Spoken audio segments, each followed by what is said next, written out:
The mind about which we speak and depend upon is a myth. There is nothing like mind.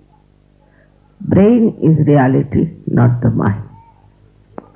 Mind is created by us reacting to outside. Either we react to conditionings or to our ego. Thus this mind is created like bubbles on the ocean of reality. But that's not reality. With this mind, whatever we decide, we know is very limited, elusive, and sometimes shocking. The mind always moves in a linear direction. And because there's no reality in it, it recoils and boomerangs. Thus, all the enterprises, all the projections so far we have done, it seems come back to us. Whatever they discover comes back to us as a big destructive power or a very big shock. So one has to decide what to do, how to be out of this trap of our mind.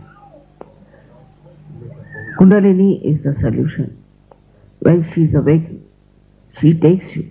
With that awakening, she takes you beyond your mind. The first thing is to go beyond your mind. With mind, you will do many things, but it will not be satisfying. It will be not a solution. It will not help. And when we start depending too much on our mind, we develop all kinds of physical, mental, emotional problems. Now the latest is the stress. And this stress has no solution, they say. But in Sahaja Yoga we find the solution by crossing over this mind. It's like a barrier for our advancement. So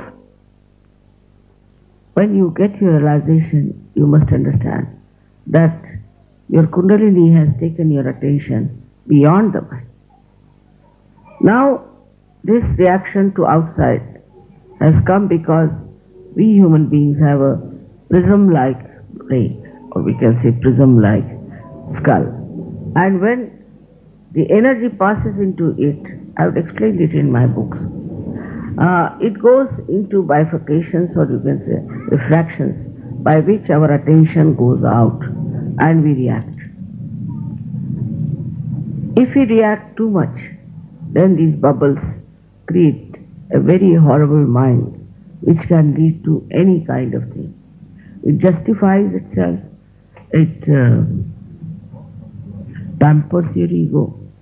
The ego and the conditioning that creates this mind start using and this mind for the purpose of their fulfillment of their all the accumulation of ideas and thoughts which has no backing, which has no reality with it. It's like we make the computer. Ultimately we become slaves of the computer. We make the watches ourselves and then we become slaves of the watches. That's how it dominates human beings. And when a person who has a very strong mind decides to destroy, like Hitler did, with some idea, he can go on destroying, which has a very far-fetched effect on our culture, on our spirituality. Now the first step is to become thoughtlessly aware, where you cross your mind. You go above your mind. Mind cannot affect you. This is the first stage, as we call it, thoughtless awareness. Second one is where you start seeing the working of this Parama Chaitanya, of this all-pervading power, and you start becoming aware that there is lot of truth in what Mataji says, that there is this power which works out many things. It works miraculously so many things for you. It gives you blessings, it guides you, it helps you. In so many ways it helps. It gives you good health, good wealth, and also a very good society of very beautiful people in the collective. All that you can see clearly is happening here. Now this happening of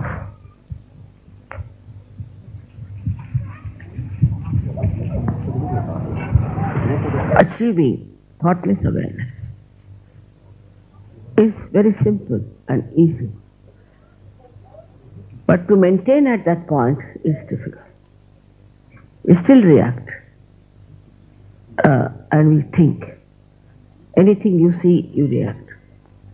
To get to that point in thoughtless awareness is first to change your attention. Now, for example, once we were climbing a very high mountain to see one temple called Palitana. Myself, my son-in-law, and my daughter. And we were really tired because we had to climb I don't know how many steps. And when we went up, we were tired, and there was a little canopy made of beautiful marble carving. So we just laid down there. They were very tired, and they said, "What is this kind of a temple?" Grudging. While I looked up and I saw lots of beautiful elephants were carved. So I told my son-in-law, "Look at these elephants. They all have tails of different types." He said, "Mommy, we are all dying. How can you see the tails of elephants?" But if just to divert their attention from that tiredness, I told them that why not see these tails of the elephant, which is very different.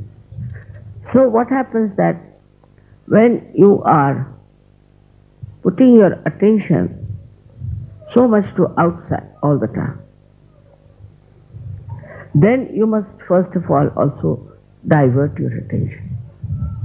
For example, you see these beautifully made things here. Your attention is something else. Just try to enjoy the beauty of that.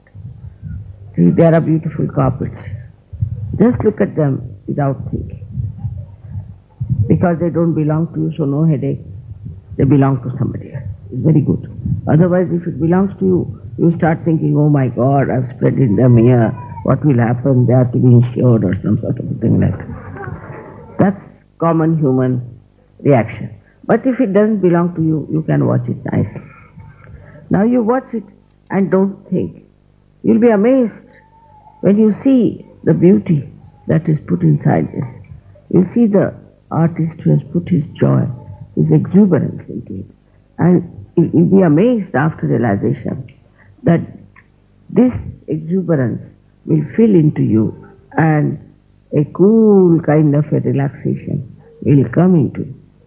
And this Kundalini will rise and you will become steady in your thoughtlessness. So whenever you look at anything, look at any beautiful thing, even say today's election, just watch the man who is elected. Watching him itself gives him blessings, gives him better ideas. You get also ideas which are coming from reality, which are there. How to make this man a successful person, or this country a successful democracy. All these things happen when your attention is diverted from criticizing, from reacting. Just you watch, become the witness, try to witness of it.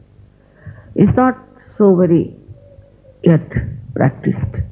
So far I've seen that whenever even we get our achieve our realization, we don't realize that we have to witness it.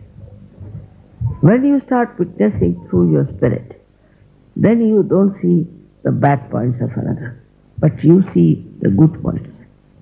You just pick up the person with very good points. See, so once you see that, the witness state enlarges and you start enjoying another person. You start enjoying everything that is there. Even a small blade of grass you can enjoy